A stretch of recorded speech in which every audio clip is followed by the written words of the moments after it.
की जय। अवतार मेहर बाबा की जय। అవతార్ మెహర్ బాబాకి జై. జై బాబా అండి, అందరికీ జై బాబా. ప్రభు ఇచ్చిన ఈ అవకాశంలో ముందు ప్రార్థనా గీతాన్ని శ్యామల గారు పాడవలసిందిగా కోరుతున్నాం. అనంతరం మనం చదువుకుంటున్న is that so Telugu translation, అది అలాగా ఆ పుస్తకంలోని సంఘటన మనం తెలుసుకుందాం. జై బాబా అండి. శ్యామల గారు. జై బాబా అండి. అవతార్ మెహర్ బాబాకి జై. అందరికీ జై బాబా అండి. నమో మెహరు బాబా అవతార్, నమో దేవ దేవా ప్రభు, నమో మెహరు బాబా అవతార్, నమో దేవ దేవా అపార దివ్య కృపా సాగర, అపార దివ్య కృపా సాగర సకల చరాచర జగదోధార, సకల చరాచర జగదోధార నమో మెహరు బాబా అవతార్, నమో దేవ దేవా ప్రభు, నమో మెహరు బాబా అవతార్, నమో దేవ దేవా జోహారులివే శ్రీ మెహరు బాబా, జోహారులివే శ్రీ మెహరు బాబా మహిని జనించిన మానవ రూప, మహిని జనించిన మానవ రూప ఇహ పరానంద జీవనమీవా, ఇహ పరానంద జీవనమీవా భవ భయ భంజన పరమ పావన, భవ భయ భంజన పరమ పావన నమో మెహరు బాబా అవతార్, నమో దేవ దేవా ప్రభు, నమో మెహరు బాబా అవతార్, నమో దేవ దేవా అజ్ఞానాంధత అంతము చేసి, అజ్ఞానాంధత అంతము చేసి దివ్య విజ్ఞాన దృష్టిను సంగి, దివ్య విజ్ఞాన దృష్టిను సంగి అరిషడ్వర్గము అంతరింపగా, అరిషడ్వర్గము అంతరింపగా అవ్యయ మోక్షంబను గ్రహింపు, అవ్యయ మోక్షంబను గ్రహింపు నమో మెహరు బాబా అవతార్, నమో దేవ దేవా ప్రభు, నమో మెహరు బాబా అవతార్, నమో దేవ దేవా అపార దివ్య కృపా సాగర, అపార దివ్య కృపా సాగర సకల చరాచర జగదోధార నమో మెహరు బాబా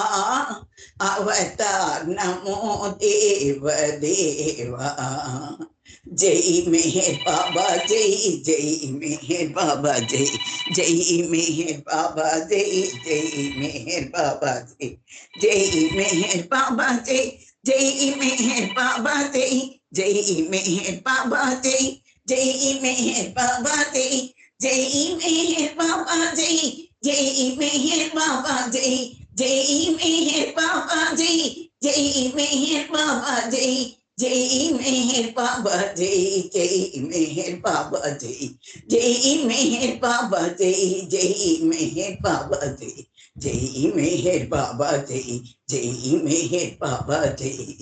అవతార్ మెహర్ బాబాకి జై. జై బాబా అండి, అందరికీ జై బాబా. ఈ అవకాశం ఇచ్చిన బాబాకి ధన్యవాదాలు. జై బాబా. జై బాబా అండి. శ్యామల గారు ప్రార్థనా గీతంతో ఈ రోజు సహవాస్ ప్రారంభించినందుకు జై మెహర్ బాబా. మనం గత కొన్ని రోజులుగా ఈజ్ దట్ సో అనే ఇంగ్లీషు గ్రంథాన్ని, అది తెలుగు ట్రాన్స్లేషన్ జీవిజీకే చంద్రమౌళేశ్వరరావు గారు రాశారు. అది అలాగా అనే పుస్తకంలోని బాబా చెప్పిన సంఘటనలు మనం తెలుసుకుంటున్నాం ఈ రిచ్ మాటల్లో. అంటే మనం ఇప్పటికీ ఈ రోజు పరోపకారం అంటే సహాయం గురించి బాబా ఏం చెప్పారనేది ఇరిచి చెప్తున్నారు. నిన్నటి రోజు మనం ఏం తెలుసుకున్నామంటే ఓటు ధాన్యపు పిండి ఒకటి, బాబా హాస్యం ఒకటి, బాబాని మెప్పించడం అనే చాప్టర్ లో మనం ఏం తెలుసుకున్నామంటే బాబాని మెప్పించడము అంటే మనకి బాబా మీదున్న ప్రేమ యథార్థ విలువ కలిగి ఉండాలి అని తెలుసుకున్నాం. అంటే మనం చేసే ఏ పనైనా సరే ఎంత బలహీనతలతో ఉన్నా కూడా మనం బాబాతోనే ఉంటే కనుక ఆ ప్రేమని బాబా తీసుకుంటాడు. అందుకే బాబా ప్రేమికుల ప్రేమకు దాసులను అని అన్నారని ఆ మాటలో అంటే బాబాని మెప్పించడం అనే విషయంలో తెలుసుకున్నాం. ఇక హాస్యానికి ప్రభు ఎంత ఇంపార్టెన్స్ ఇస్తాడు, ఆయన విశ్వ కార్యభార ఒత్తిడిలో ఉన్నప్పుడు జోకులు వేయమనేవారు. అది కూడా వెజిటేరియన్ జోక్స్, చాలా పరిపూర్ణంగా స్వచ్ఛంగా ఎవరిని నొప్పించని విధమైన జోకులు వేయాలని చెప్పేవారు. దానివల్ల ప్రభు సంతోషం కూడా కలిగేది. కాబట్టి ప్రభుకి ఎంతో ఇంపార్టెన్స్ ఈ హాస్యం గురించి అని కూడా మనకు అవగతమైంది. నిన్నటి రోజు ఓటు ధాన్యపు పిండి అంటే ఆ పదార్థం ఒకటే అయినా అది ఓల్డ్ స్టాకు ఫ్రెష్ స్టాకు ఎలా ఉంటాయో సరుకులో, అలాగే భగవంతుడు ఒక్కడే. ఆయన దేశకాలమాన పరిస్థితులు బట్టి అదే భగవంతుడు ఒకసారి రాముడిగా, ఒకసారి కృష్ణుడిగా, ఇప్పుడు మెహర్ బాబాగా వచ్చాడు. ఆ పదార్థం ఒకటే అంటే భగవంతుడు ఒక్కడే గాని అవతారాలు వేరు అని చెప్పి బాబా ఈ రోజు ఈ అవతారం మెహర్ అవతారం, ఫ్రెష్ అవతారం, నేను తాజా సరుకుని బాబాయ్ చెప్పిన స్వయంగా చెప్పిన ఓటు ధాన్యపు పిండి కథ విన్నాం మనం. ఈ రోజు పరోపకారం గురించి అంటే అసలైన సహాయం అన్నది ఏంటి అని బాబా చెప్తున్నాడు రిచి. మనం మామూలుగా ఏంటంటే చిన్న చిన్న సహాయాలు చేసేసి చాలా గొప్పగా ఫీల్ అవుతూ ఉంటాం. కానీ అసలు సహాయం అంటే ఏమిటో మీరు తెలుసుకోండి, అది బాబా మాటల్లో మీకు చెప్తాను అంటున్నాడు రిచి. మెహర్ బాబా మళ్ళీ మళ్ళీ ఎప్పుడు నిస్వార్థ సేవ, దాని గురించి ఇతరులకి సేవ చేయడం గురించి, మన సుఖం వదులుకునైనా ఇతరులను సుఖం పెట్టడం గురించి చెప్పేవారు. ఎప్పుడు బాబా చెప్తూ ఉండేవారు. అందుకే బాబా సమాధి దర్శనంలో కూడా 2 హఫీజ్ సూక్తులు పెట్టిస్తారండి. ఒకటేంటంటే నీ ససుఖాన్ని మరిచి ఇతరుల సుఖ అంటే సహాయం చెయ్యని, నీకు ఇబ్బంది కలిగినా కూడా అలాంటి సహాయాన్ని నువ్వు చెయ్యాలి అని చెప్పడం ఒకటి.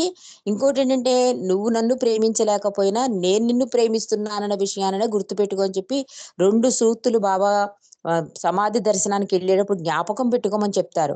అలాగే ఇక్కడ బాబా చెప్తుంది ఏంటంటే ఈ నిస్వార్థ సేవ గురించి చెప్తున్నారు బాబా. నిస్వార్థ సేవ అంటే ఇతరులకి సేవ చేయడంలో నువ్వు చూపించే నీ నీ విధానం అదొకటి.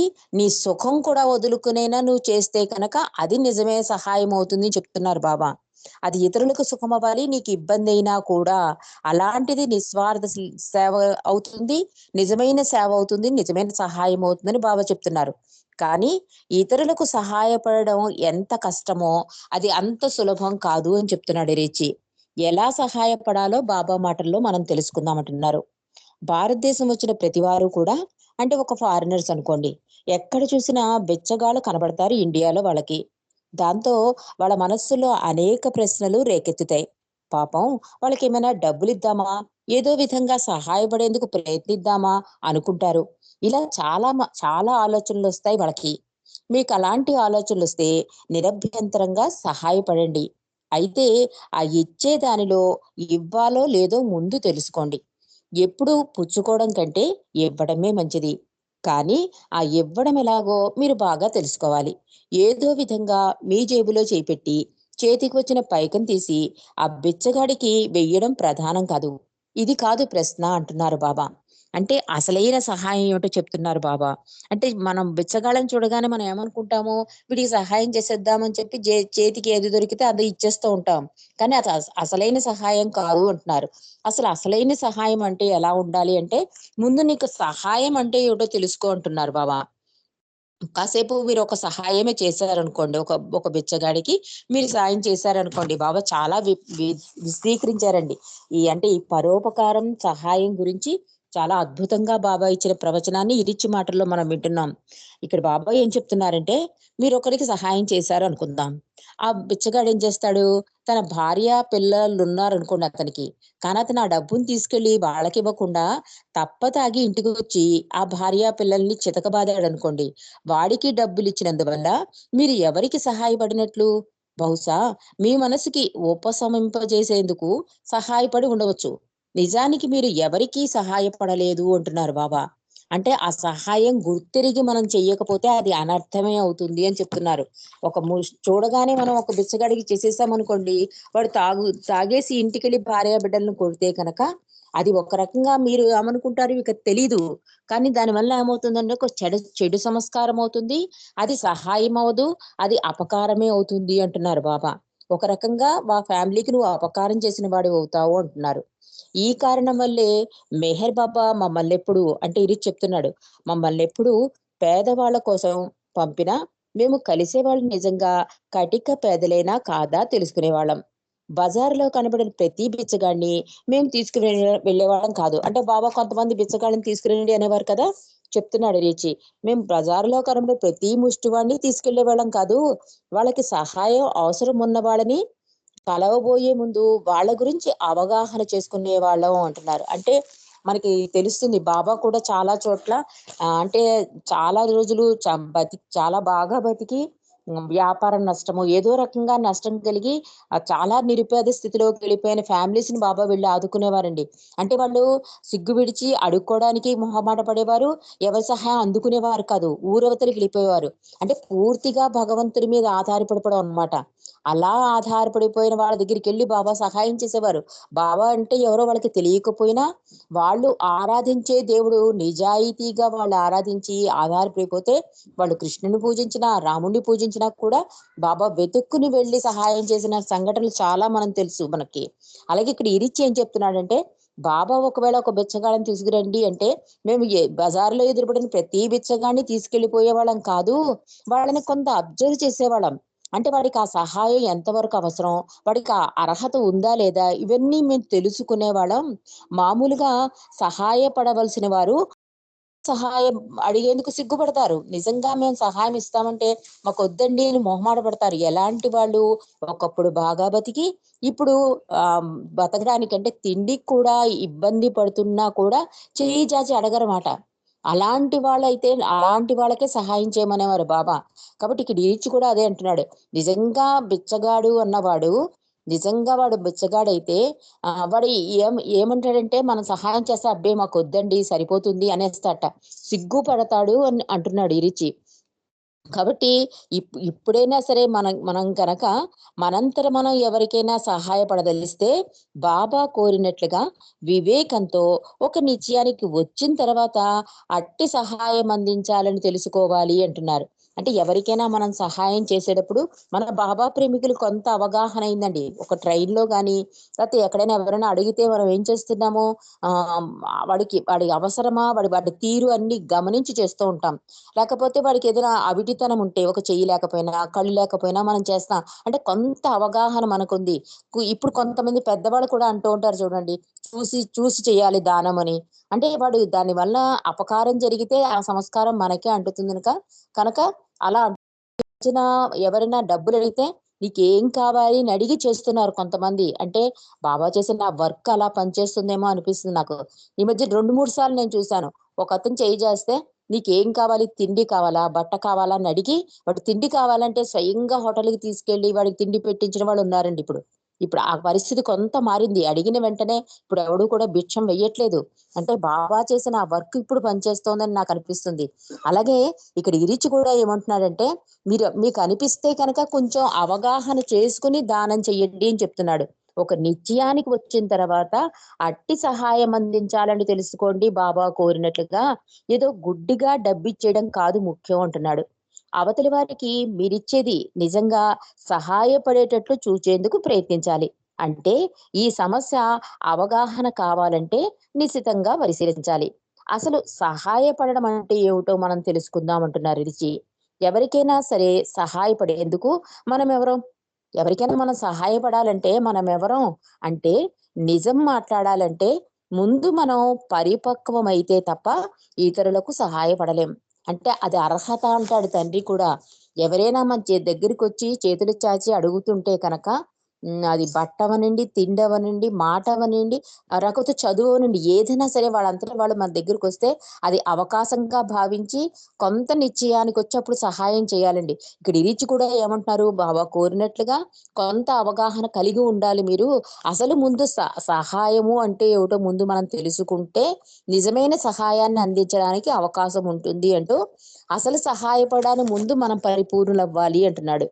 అసలు పరులకు యథార్థ సహాయం అందించగలం అప్పుడే. అంటే మనకొక అవగాహన కలిగి వీడికి సహాయం అవసరము అని మనకు తెలిసినప్పుడు, అప్పుడు మనం కరెక్ట్‌గా వాడికి యథార్థ సహాయం అందించగలమని చెప్తున్నాడు. అలా కాకుండా ఏది చేసినా అది కేవలం తెచ్చిపెట్టుకున్న జాలి మాత్రమే అవుతుంది అంటున్నారు. అప్పటికప్పుడు పోన్లెండి వాడికేదో అడుగుతున్నాడు కదా అని ఇచ్చేసామనుకోండి, అది జాలి అవుతుంది, ఒక రకంగా బంధనం కూడా అవుతుంది అంటున్నారు. అంటే సహాయపడడం గురించి మాట్లాడడం అన్నది అహంకారమే. అంటే ఒక సహాయం చేసేసాక నేను వాడికి చదువు చెప్పించానండి ఇన్నాళ్ళను, కానీ వాడికేదో విశ్వాసం లేదనో, లేతే నేను చెప్పించాను అన్న అహంకారమో ఇవన్నీ వచ్చేస్తాయి. సహాయపడడం అనే మాటకి అర్థము, ఆ అవగాహన లేకపోతే కనుక ఎంత అనర్థం జరుగుతుందో చెప్తున్నాడు ఈ రిచి. సహాయపడడం గురించి మాట్లాడడం అహంకారమే. మనం ఎప్పుడైతే సహాయపడ్డాము అనుకున్నామో అప్పుడసలు సహాయపడలేదన్నమాట అన్నారు ఈ రిచి. అంటే మనం ఎప్పుడైతే మన నోట్లోంచి బయటకొచ్చేసిందో, నేను పలానా వాడికి సహాయం చేశానండి, పలానా వాడికి హెల్ప్ చేశానండి, ఆ మాట బయటకొచ్చేస్తే అది అసలు సహాయమే కాదు అంటున్నారు. ఎందువలనంటే, ఒకవేళ మనం ఇతరులకు సహాయపడ్డామని అనుకుంటే, అప్పుడు మన వైఖరి ఎదుటి వ్యక్తికి బంధాన్ని పెంచుతుంది. మీరు అహ్మద్ నగర్ వెళ్తుంటే, ఒక ముష్టితను మిమ్మల్ని బిచ్చం అడిగాడనుకోండి. అంటే మనకి కొంచెం అర్థమవడానికి ఇంకొంచెం సరళంగా చెప్తున్నాడు రిచి. ఒక బిచ్చగాడు మిమ్మల్ని బిచ్చం అడిగాడనుకోండి. వాడి వాలకం చూసి జాలిపడి కాస్త పైకం తీసిస్తారు. అప్పుడు మీ మనసుకు తృప్తిగా ఉండి, దారిలో వెళ్తూ మీరనుకుంటారు, నేను వాడికి డబ్బిచ్చాను, పాపం వాడికది ఎంతగానో ఉపయోగపడుతుంది. నేనేదో ఉడతా భక్తిగా వానికి సహాయపడి మంచి పని చేశాను అనుకుంటారు మీరు. ఒక్క క్షణం దీని గురించి చూడండి. మీరెవరికి సహాయం చేశారు? మీరు నిజంగా సహాయం చెయ్యలేదు. ఎందుకంటే, నేను మరొకరికి సహాయపడ్డాను అని మీలో కలిగిన ఆలోచన వల్ల ఒక బంధాన్ని మీరు సృష్టించుకున్నారు అంటున్నాడు. ఎప్పుడైతే నీకు జాలి, ఆ జాలితో పాటు వాడికి హెల్ప్ చేశాననే భావన ఎప్పుడైతే కలుగుతుందో, అదసలు సహాయమే కాదు, అది ఒక బంధం అవుతుంది అంటున్నారు. మంచైనా, చెడైనా 2 బంధనాలే అన్నారు కదా బాబా! ఇక్కడ అదే అంటున్నాడు రిచి కూడా. చేశామనడంతో అహం గర్వంగా పరిణమించి, ఇదే ద్వంద్వమన్న మాయని అలవరుస్తుంది. నిన్ను ఇనుప గొలుసులతో బంధించినా, బంగారు గొలుసులతో బంధించినా అది బంధమే తప్ప మరొకటి కాదు అంటున్నారు. అంటే సహాయం చేయడం అనేది మంచి సంస్కారమే కదండీ! మంచి గుణమే కదా! దాన గుణం మంచి గుణం అంటారు కదా! కాబట్టి ఇది చేయడంలో మనకి అంటే మంచి సంస్కారాలే వస్తాయి కదా! అంటే ఇది చదువు చెప్తున్నాడు. మంచి సంస్కారమైనా, చెడ్డ సంస్కారమైనా కూడా అది నీకు బంధనమే అంటున్నాడు ఈ రిచి. అలా కాక మీరు బిచ్చగాడికి సహాయపడ్డారే అనుకోండి. మీరు దాన్ని ఏదో ఒక ఉద్దేశంతో, అంటే నేను వానికి సహాయపడుతున్నాను అన్న ఆలోచనతో ఇచ్చినప్పుడు ఎదుటి వ్యక్తి యాంత్రికంగా మీకు రుణపడుతున్నాడు. దాన్ని మీరు నోటితో అన్నా అనకపోయినా మానసికంగా ఆలోచన రావడం వలన చాలా సున్నితమైనది. అంటే సున్నితమైన సంస్కారం ఏర్పడుతుంది. ఎక్కడైతే మీ అహం ప్రత్యక్షమవుతుందో అవతలి యొక్క అహం, అంటే ఆ తీసుకున్న వాడి యొక్క అహం అక్కడ ప్రతిక్రియ చేస్తుంది. దానివల్ల సరికొత్త సంస్కార బంధం ఏర్పడుతుంది. ఈ కారణం చేతనే కొందరు తరచూ ఇతరులిచ్చే ధర్మాన్ని తీసుకునేందుకు ఇష్టపడరు. అలాంటి ధర్మాన్ని అంగీకరిస్తే వాళ్ళకు రుణపడి ఉంటామని వాళ్ళకి తెలుసు. అందుకే పెద్దవాళ్ళు కృష్ణార్పణం అనమనేవారండి. ఆ రకంగా భగవంతుని తెలుసుకున్న వాళ్ళం అవుతుంది. పుచ్చుకునేది కృష్ణుడే, తీసుకునేదే కృష్ణుడే అనే భావనతో, అంటే భగవంతుడే తీసుకుంటున్నాడు, భగవంతుడే ఇస్తున్నాడు, అక్కడ నేను నువ్వు లేవు అనే భావనతో కృష్ణార్పణం అనమనేవారు ఆ పెద్దలు. అందుకని దానికి అర్థం ఇదనమాట. కానీ చాలా మందికి ఈ తీసుకుంటే కనుక రుణపడిపోతామని చెప్పి అసలు తీసుకోవడానికి కూడా చాలా మంది ఇష్టపడరు అని చెప్తున్నాడు రిచి. పరులకు సహాయపడేటప్పుడు కేవలం నీ అంతటి నీవే సహాయపడుతున్నావు అనుకుంటున్నావు. దానర్థం నీవు వారికి సహాయపడడం మొదలు పెట్టినట్టు కాదు. నీ కుడి చేత్తో ఇచ్చేది నీ ఎడమ చేతికి కూడా తెలియకుండా ఇచ్చినప్పుడే నీవు నిజంగా సహాయపడినట్లు అవుతుంది. నీవిచ్చిన సంగతి పూర్తిగా మర్చిపోవాలి. నిజమైన బహుమతి అంటే ఏమిటని బాబా చెప్పారో గుర్తుంచుకోండి. లైఫ్ ఇస్ బెస్ట్ అనే గ్రంథంలో బాబా యథార్థ బహుమతి గురించి బాబా చెప్పింది చదవండి. అందులో బాబా ఏం చెప్తారంటే, ఒక బహుమానం నిజమైనది కావాలి అంటే అటువంటి బహుమానాన్ని ఇచ్చేవాడు, పుచ్చుకునేవారు కూడా ఆ వ్యవహారాన్ని పూర్తిగానే శాంతం మరిచిపోవాలి. పూర్తిగా మరిచిపోవటం అంటే ఇచ్చిన వారు ఇచ్చామనుకోకూడదు, పుచ్చుకున్నవాడు తీసుకున్నాము అనుకోకూడదు. ఇచ్చిన వారు మరవకపోతే పుచ్చుకున్నవాడు రుణపడేటట్లు చేస్తున్నారు. పుచ్చుకున్నవాడు మరవలేనప్పుడు ఇచ్చిన వాడికి తాను రుణపడతానన్న అనుభూతి పొందుతున్నాడు అంటున్నారు. కానీ ఇది చాలా కష్టం అండి. కానీ ఆచరణ చేయమంటున్నారు బాబా. అందుకే అసలైన సహాయం అంటే పరిపూర్ణంగా తెలుసుకోమంటున్నారు. అంటే సహాయం చేయడం అనడం వలన ఒక సంస్కారం, అది మంచిదైనా చెడ్డదైనా సంస్కారమై బంధనమై మళ్ళీ జన్మకి పునాది అవుతుంది కనుక ఏది ఉంచొద్దు మనసులో అంటున్నారు. ఇచ్చాననే ఆలోచన వద్దు, పుచ్చుకున్నాననే ఆలోచన వద్దు. అసలు తీసుకోకుండా కూడా కొంతమంది ఉంటారు. కానీ ఇలా తీసుకోకుండా మధ్యతరిగ్గా బాధపడుతున్న వాళ్ళకి భగవంతుడే ఆధారభూతుడవుతాడు అని చెప్తున్నారు. ఎంత అద్భుతంగా ఉందో ఈ రోజు ఈ టాపిక్. ఇంకా ఇరిచి ఏం చెప్తున్నాడంటే, ఇచ్చి పుచ్చుకోటాలు మౌనంలో జరిగినప్పుడే నిజమైన విషయం అవుతుందని బాబా చెప్పారంటే దాని అర్థం మనకాయన మరుపనే పూర్తి మౌనాన్ని సూచిస్తున్నారన్నమాట. అంటే పూర్తిగా మరిచిపోండి అంటే అక్కడ అర్థం ఏంటండి? మౌనంలోనే జరగాలని, మౌనంలోనే ఏదైనా ఇచ్చుకోవడం, పుచ్చుకోవడం జరుగుతున్నాయి. బాబా సందేశం కూడా మనకుంది. అలాగే ఇక్కడ ఏంటంటే ఒక మరుపు ఏర్పడుతుంది. మౌనం కూడా రాజ్యమేలుతుంది. దానివల్ల అన్ని మౌనంగానే జరిగిపోతాయి. సంస్కారం అవ్వదు అని చెప్తున్నారు. అయితే దీని అర్థం మనం పరులకు చేసే సహాయాన్ని మరిచిపోవాలనా? ఎంత మాత్రం కాదు. మరి వాళ్ళకి ఎలా సహాయపడాలి? అంటే అయితే ఇంక సహాయం చేయకూడదా? ఇలా సహాయం చేయడం వల్ల సంస్కారం అవుతుంది, బంధనం అవుతుంది అంటే ఇంకసలు సహాయమే చేయకూడదా అంటే అది ఎంత మాత్రమూ కాదు అన్నారు బాబా అని చెప్తున్నాడు. మరి వాళ్ళకి ఎలా సహాయపడాలి అంటే, బాధల్లో ఉన్నవారు ఎవరినైనా నీవు చూసినప్పుడు అతని గురించి పెద్ద మనిషిగా నిష్కపటంతో చింతించు. హృదయపూర్వకంగా వారికి సహాయపడదలిచినప్పుడు నీలో కలిగిన నిష్కల్మషమైన ఇచ్చ, వాళ్ళ బాధల్లో ఉన్నారన్న భావన ఏదైతే కలిగిందో అదే అసలైన సహాయం అంటున్నారు. మనం సహాయం అంటే డబ్బుతోనే చూస్తామండి. కానీ ఇక్కడ బాబా ఏమంటారంటే డబ్బే కాదు, ఆ బాధల్లో ఉన్న వాళ్ళకి ఒక మాట సహాయం చేసిన, దుఃఖంలో ఉన్న వాళ్ళకు ఒక శాంతని చేకూర్చిన చాలు. ఒక మాట ద్వారా కూడా మనం సహాయం చేయొచ్చు. ఆ మాట వల్ల వాళ్ళ శాంతని చేకూరొచ్చు. కాబట్టి ఏం చేసినా కూడా నువ్వు వాళ్ళ యందు నిష్కలంకమైన అంటే ఏ స్వార్థము లేకుండా చేయాలన్నమాట. అందులో నేను అనే భావన ఉండకూడదు. అంత నిష్కలంగా నువ్వు చెయ్యగలిగితే అది వాళ్ళకి సహాయపడుతుంది. అది నిజమైన సహాయం అని చెప్తున్నారు బాబా. దాన్నే బాబా చెప్తున్నారు. అలాగని బాబా మాతో ఏమని చెప్తారంటే, సహాయపడాలని మీలో కలిగిన ఈ ప్రేరణ వాళ్ళ బాధల్ని ఏదో విధంగా తొలగించేందుకు ఏదైనా చేయడం అనేది ఆధ్యాత్మిక స్థాయిలో నిజమైన సహాయం అవుతుంది. అంటే మనకు అనిపిస్తుంది, అయ్యో వాళ్ళ బాధల్లో ఉన్నారు, వాళ్ళ బాధను ఎలాగైనా మార్చాలి, తీర్చేయాలి అని ఒక తపన ఉంటుంది చూడండి. అది నిష్కలంకంగా నిజాయితీగా వస్తే అదే అసలైన సహాయం అంటున్నారు బాబా. అందులో ఏ రకమైన స్వార్థము లేదు. ఇచ్చామని లేదు, పుచ్చుకున్నామని లేదు, ఇంకేది ఉండదు కదా! అదే నిజమైన సహాయము అంటున్నారు. అంటే భౌతికంగా పరులకు సహాయపడేందుకు మనం ప్రయత్నం చేయకూడదని దాని అర్థం కాదు. మనం ఎలా సహాయపడాలో జాగ్రత్త వహించాలి.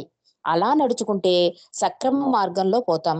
సహాయం చేయడం గురించి బాబా చెప్పింది చూస్తే, బాబా చెప్పినట్లు ఇవ్వడం మన వల్ల కాదు, మనకు చేత కాదు. బాధల్లో ఉన్న వాళ్ళను చూచినప్పుడు బాబా చెప్పింది గుర్తు తెచ్చుకుంటే ఇది మనలో జాలిని పెంచుతుంది. వాళ్ళ దీనస్థితి ముందు మనం కూడా నిస్సహాయులం అనుకుంటాం. అందుచేత ఇటువంటి భావమే వారికెంతో ఉపకరిస్తుంది అంటున్నారు. అంటే ఆ కష్టం ముందు వాళ్ళని చూసినప్పుడు మనకి తోచిన సహాయం నిజాయితీగా చేస్తే అది అసలైన సహాయం అవుతుంది. కానీ దీన్ని బాబా చెప్పినట్లుగా మనం ఆచరించాలి అంటే కొంచెం దానికి ఒక ఏంటంటే ఒక నైపుణ్యం, ఒక అంటే బాబా చెప్పినట్లుగా నడవడానికి దాని ముందు అవగాహన చేసుకోవాలి అంటున్నారు. వాడి బాధ ఎలాంటిది అనేది మనకు పూర్తిగా అవగాహన కావాలి. అది ఆ రకంగా మనం సహాయం చేస్తే వాడికి హెల్ప్ అవుతుందా లేదని పరిపూర్ణ నాలెడ్జ్ ఉండాలి. అందులో నిజాయితీ ఉండాలి. ఇవన్నీ చేయాలంటే కష్టం గనక అసలు సహాయం చేయకూడదా అంటే అలా చెప్పలేదు బాబా అని చెప్తున్నారు ఇరిచ్చి. కాబట్టి నువ్వు బాధని తెలుసుకుని వాళ్ళ దీన స్థితిని తెలుసుకుని నిష్కలంకంగా సహాయం చెయ్యి. అందుచేత ఇటువంటి భావమే వారికి ఎంతో ఉపకరిస్తుంది అంటున్నారు. కానీ మనం పరిశుద్ధులం అయ్యే వరకు భౌతికంగా పరులకు సహాయపడేందుకు భగవంతుని పేర ఇవ్వడం ఒక్కటే సరైన మార్గం. అంటే మనం ఇందాక అంటున్నాం కదా, అయితే ఇంక సహాయం చేయడానికి మనకు అర్హత లేదా అండి అంటే ఏ ఆలోచన రాకూడదంటే మాయలో ఉంటాం కనుక ఏదో ఒక ఆలోచన వస్తుంది. నేను ఇలా చేశానో, నేను ఇవ్వలేకపోయానో, నేను ఇంకొంచెం ఇవ్వాలనుకున్నాను, ఏదో ఒక ఆలోచన రాకుండా ఉండదండి. కాబట్టి మనం సహాయం చేస్తున్నప్పుడు ఏ ఆలోచన ఉండాలో కూడా బాబా చెప్తున్నారు. ఇది నేను కాదు, భగవంతుని పేర చేస్తున్నాను అన్న ఆలోచనతో ఒక మాటైనా, వస్తువైనా, డబ్బైనా ఇవ్వండి. అదే సరైన మార్గం అని చెప్తున్నాడు ఇరిచి. మనకు తలుపులు తెరుచుతున్న మార్గం ఇది ఒక్కటే. అంటే నిజమైన సహాయానికి తలుపులు తెరిచే మార్గం ఏంటి అంటే భగవంతుని పేర ఇవ్వడమే సరైన మార్గం అంటండి.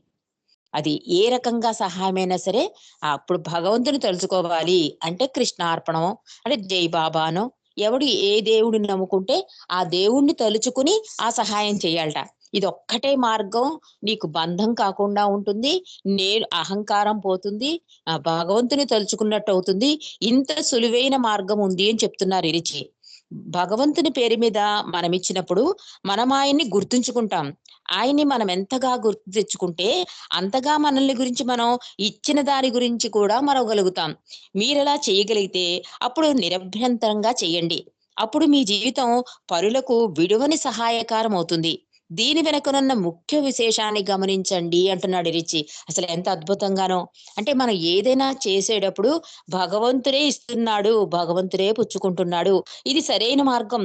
ఈ మార్గాన్ని ఎంచుకుంటే కనుక నువ్వు నిన్ను నువ్వే మర్చిపోతావు. నిన్ను నువ్వే మర్చిపోవడం కాదు, నువ్వు చేసే సహాయాన్ని కూడా మర్చిపోతావు. ముందు బాబా చెప్పారు కదా, మరుపుతోనే అంటే ఇచ్చుకునేవాడు పుచ్చుకునేవాడు కూడా మరిచిపోవాలి, మౌనంలోనే జరగాలి అని బాబా ఇందాక మనకి మన సందేశం ఇచ్చారు. దాన్నే చెప్తున్నాడు ఇరిచి కూడా. ఏ సహాయం చేసినా కూడా ముందు నువ్వు భగవంతుని పేర ఇయ్యి, అదే సరైన మార్గం. దీనివల్ల నీకు బంధమవదు, నిన్ను నువ్వు మరిచిపోతావు. ఆ స్థానంలో భగవంతుని గుర్తు తెచ్చుకోవడానికి అవకాశం ఉంటుంది. దీనివల్ల నీకు సంస్కార రాహిత్యము జరుగుతుంది. నెక్స్ట్ వాడికి కూడా మంచి జరుగుతుంది, నీకు మంచి జరుగుతుంది. ఇంతకన్నా సరైన మార్గం ఇంకొకటి లేదు. సహాయము అంటే భగవంతుని పేర చెయ్యడమే సహాయము అంటున్నారు ఏచి. ఇంకా ఏం చెప్తున్నారంటే ఇక్కడ ఈ పరోపకారం గురించి, పరులకు సహాయపడాలన్నా దాని మీద నీ మనసు లగ్నం చేయటం లేదు. పరులకు సహాయపడటంలో మీరు ప్రభువును గుర్తించుకోవడానికి సహాయపడుతోంది. అంటే ఈ సహాయము అనేది వచ్చింది అంటే భగవంతుడు ఇచ్చిన సహాయం, భగవంతుడు నాకిచ్చిన అవకాశం కింద మనం భావించాలన్నమాట. ఎప్పుడైతే భగవంతుని పేర నువ్వు ఇస్తున్నావో అది భగవంతుడు ఇచ్చిన అవకాశం కింద మారిపోతుంది. అదే ఇక్కడ అందువల్ల ఏమవుతుంది, నేను చేస్తున్నాను నా వల్లే అవుతోంది అనేది పోయి నేను పోయి భగవంతుని తలుచుకోవడానికి అవకాశం అవుతుంది. మీరు ప్రభువుని గుర్తుంచుకోవడానికి సహాయపడుతుంది. అది మిమ్మల్ని మీరు మర్చిపోయేటట్లు సహాయపడుతుంది. మనల్ని మనం పూర్తిగా మరవగలిగినప్పుడు ఆత్మే పరమాత్మ అని తెలుసుకోగలుగుతారు. కాబట్టి సర్వ మానవాళికి నిజంగా మనం సహాయం అందించగలం అలాంటి ఆలోచన ఉంటే అంటున్నారు. ఎప్పుడైతే భగవంతుని పేరు మీద నువ్వు సహాయాన్ని అందిస్తావో అక్కడ నీవు ఉండవు. ఆ ఆత్మే పరమాత్మ కింద అయిపోతుంది. అంటే నాలో ఉన్న భగవంతుడు నీలో ఉన్న భగవంతుడికి సహాయం చేస్తున్నారు అన్న ఆలోచన రావడం అనేది సర్వమానవాళికి అందుతుంది ఆ సహాయం అని చెప్తున్నారు ఇరిచి. ఇక్కడ మనం ఇంకోటి కూడా మనం తెలుసుకుందామండి. ఈ చాలా రాశారు దీని గురించి. ఈ కథ ఒకటి మనకి తెలుసు, దాన్ని సింపుల్ గా తెలుసుకుందాం. ఎందుకంటే టైం అవుతుంది కనుక. ఈ అసలైన సహాయం గురించి శ్యామ్ కేరావాలా గారు చెప్పిన కథ అండి. ఇది మనందరికీ తెలిసిన కదే, సింపుల్ గా చెప్పేసుకుందాం. కురుక్షేత్రం అయిపోయాక పాండవులు అందరూ కలిసి పెద్ద యజ్ఞం చేస్తారండి. ఆ యజ్ఞం చేసినప్పుడు చాలా మంది దాని లబ్ధి పొందుతారు. చాలా అంటే యజ్ఞం చేసినప్పుడు చాలా దాన ధర్మాలు చేస్తారు కదా, ఎవరికి ఏది కావాలంటే అది ఇచ్చేస్తారు కదా. అలా చాలా మంది దాన ధర్మాలు చేస్తూ ఉంటే అక్కడ ఒక తాబేలు వస్తుంది. తాబేలు వచ్చి యజ్ఞం చాలా బాగా జరిగిందని అందరూ గొప్పగా చెప్పుకుంటూ ఉంటారు. చెప్పుకుంటే ఈ తాబేలు వచ్చి అంటే సగం సగం మామూలుగా ఉంటుందన్నమాట. ఆ తాబేలు వచ్చి ఇది అసలేని యజ్ఞం కాదు, ఈ యజ్ఞం యజ్ఞమే కాదు అంటుంది.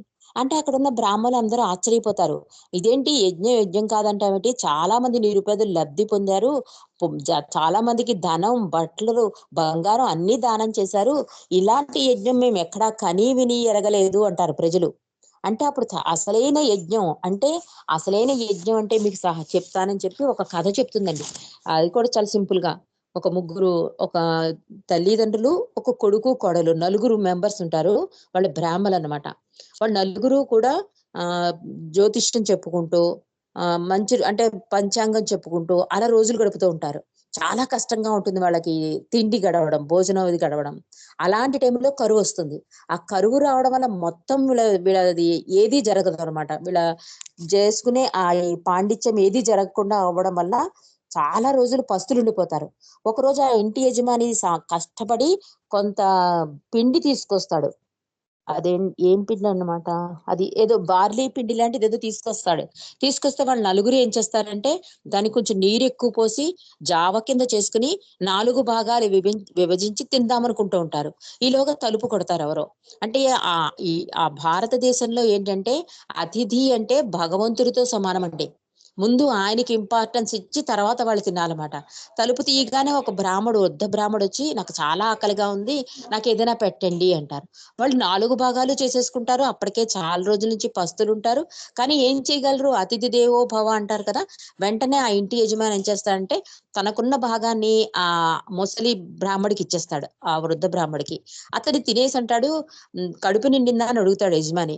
ఏ ఏం కడుపు నిండింది? నేను చాలా రోజుల నుంచి పస్తున్నాను, నాకు సరిపోలేదు అంటే, ఆ యజమాని భార్య ఇచ్చేస్తుంది. అది తిన్నా కూడా నాకింకా ఆకలి ఎక్కువైంది అంటాడు. కొడుకిచ్చేస్తాడు, కోడలిచ్చేస్తారు.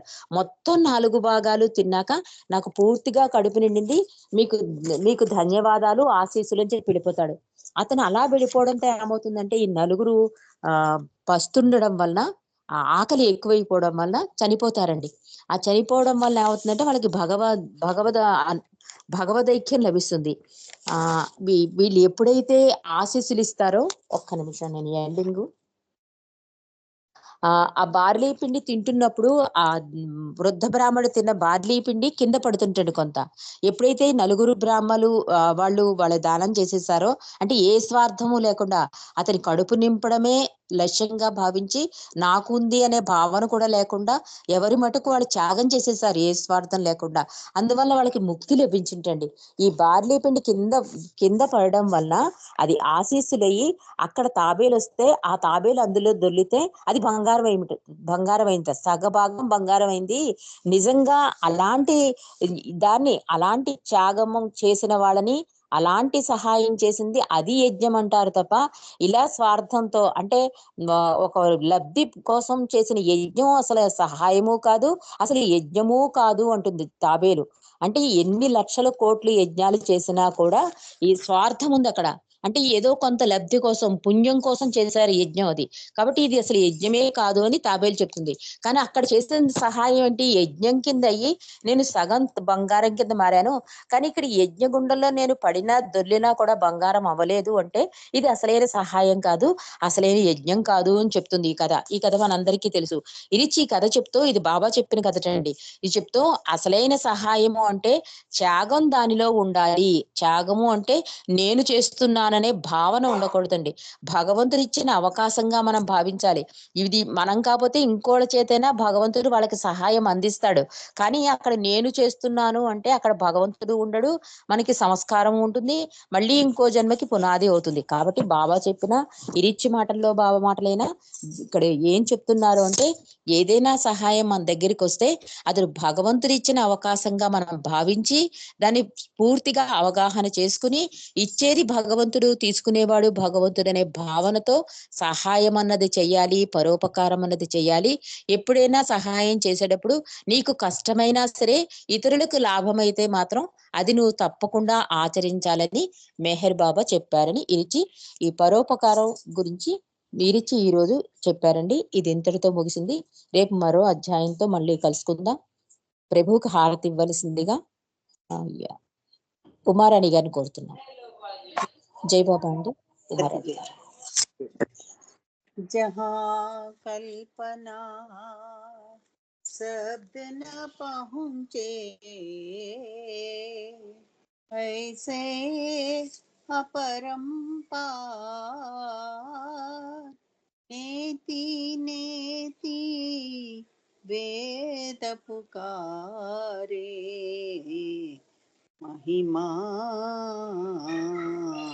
तुरी अपार। दिव्य सनातन परम दया घन, दिव्य सनातन परम दया घन, ये जगदोद्धारो मेहर मन आरती स्वीकारो, मेहर मन आरती स्वीकारो। धूप दीप चंदन चर्चाना, भोग लगाना फूल चढ़ाना, तुम्हारा ही तुमको लौटाना, काहे बढ़ाई करूं मेहर मन आरती स्वीकारो, मेहर मन आरती स्वीकारो।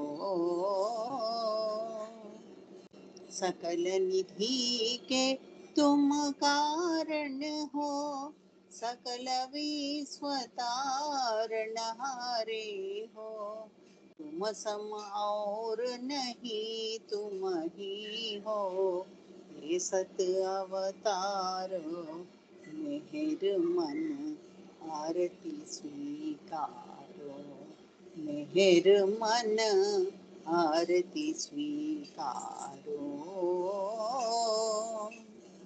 सकल चराचर तुम्हारी माया, माया भी तो तुम्हारी छाया, तुम्हारा अंत न कोई पाया, तुम हो अनंत करो मेहर मन आरती स्वीकारो, मेहर मन आरती स्वीकारो।